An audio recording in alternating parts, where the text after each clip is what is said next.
तुम हमारे राम और सीता के चरित्र पर कलंक लगाते हो, आक्षेप लगाते हो।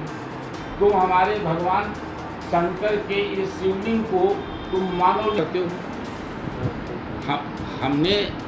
हमने आपकी गिरफ्तारी की मांग, तुमने नूपुर शर्मा की गिरफ्तारी की मांग की, क्यों की? मौलानाओं गिरफ्तार होना चाहिए नहीं होना चाहिए? नहीं है तो नूपुर शर्मा की गिरफ्तारी के पहले ये गिरफ्तारी हो जानी चाहिए, और वरना मैं यहीं पर एक इन मौलानाओं की गिरफ्तारी की, और जितने मौलाना बोल रहे हैं भाई पाबंदी लगे, दोनों तरफ लगे ना। तुम हमारे देवी देवताओं का गाली दोगे, है बात नहीं? और दिया कि आज जो मैं बोल रहा हूँ एक हिंदू नाते के बोल रहा हूँ। आज मैं पार्टी की नीतियों पर बात इसलिए नहीं करूँगा कि हमारे बताकर देश से विदेश तक पहुँचाया गया है। कल भारतीय जनता पार्टी ने इन पर एक बड़ी कार्रवाई की, निलंबन और प्राथमिक सदस्यता से निष्कासित करने की। नूपुर शर्मा का एक वक्तव्य कि मोहम्मद साहब ने, पैगंबर मोहम्मद ने 6 साल की बच्ची से प्यार करने के बाद 9 साल की उम्र में उनके साथ बलात्कार किया, और ये उड़ते हुए घोड़े 2 शब्द हैं। मैंने उसी समय से एक बात का स्पष्टीकरण देना चालू किया था कि शरीयत क्या कह रही है इसका ज्ञान हम लोगों को अधिक नहीं हो सकता है। हालांकि हमें मालूमात है इस बात की, हमारे पास कई इस्लामी किताबें रखी हैं। मैं जानता हूं कि शरीयत में 9 साल की लड़की को बालिग मान लिया जाता है। शरीयत क्या है बताने की जरूरत नहीं। मोहम्मद साहब के द्वारा किए गए सारे कार्य वही इनके कानून होंगे।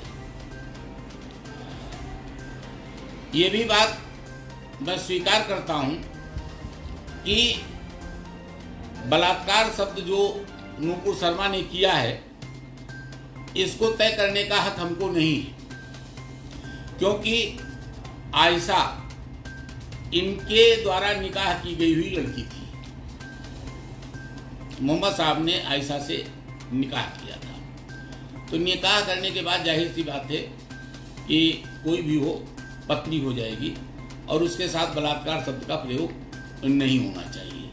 लेकिन अगर हम भारतीय संविधान के परिप्रेक्ष्य और भारतीय कानून के परिप्रेक्ष्य में देखते हैं तो हमारे संविधान और हमारे कानून के तहत नाबालिग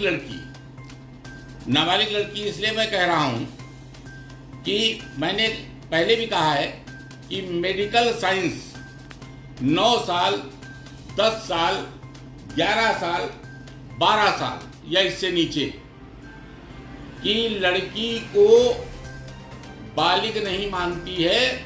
13 साल और 14 साल की उम्र में युवा अवस्था में प्रवेश कर जाती है। बात अपनी जगह पे सही है। हम ये मान रहे हैं कि पार्टी को जो उनके की समर्थक हैं, हम लोग उनके समर्थक हैं, उनकी रीढ़ की हड्डी हैं, हम पर विश्वास करना चाहिए। हम उनका साथ हर वक्त तक देंगे, किसी के दबाव में मत आवें, और खास करके मुस्लिम कंट्री मुसलमानों के दबाव में जायज बात हुआ जाए। हम ये कहते हैं बराबर की कार्रवाई कर दो, इन सारे मौलानाओं को भी गिरफ्तार कर लो, बंद कर दो, हमको भी बंद कर दो। हम भी बोल रहे हैं हमको बंद कर दो, लेकिन एक तरफा कार्रवाई नहीं। सेंटर में भी आपकी गवर्नमेंट है और स्टेट में भी आपकी गवर्नमेंट है। कहीं न कहीं जो गल्फ कंट्रीज का दबाव पड़ा है, और कहीं न कहीं जो यहाँ के बड़े बिजनेसमैन हैं वहाँ पे भी सामान सेल करते, उनकी वजह से तो नहीं हुआ है। देखिए, मैं समझता सब कुछ हूँ, लेकिन बोल नहीं सकता, इसलिए कि पार्टी की नीतियाँ क्या हैं, उन्होंने किस वजह से निर्णय लिया वो जाने। लेकिन हमारी आत्मा क्या कह रही है, हमारी मान क्या, हमारा हिंदू क्या कह रहा है, हमारा देश क्या कह रहा है, सोशल मीडिया भी आप लोग देख रहे हैं।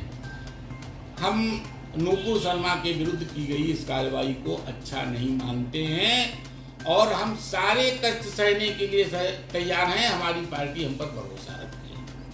अखिलेश यादव भी इस मामले में बीच में आए हैं। उनका कहना है कि सिर्फ नुपुर शर्मा का निलंबन ही जरूरी नहीं, उनकी गिरफ्तारी होनी जरूरी है। अखिलेश यादव के बयान पर क्या कहेंगे आप?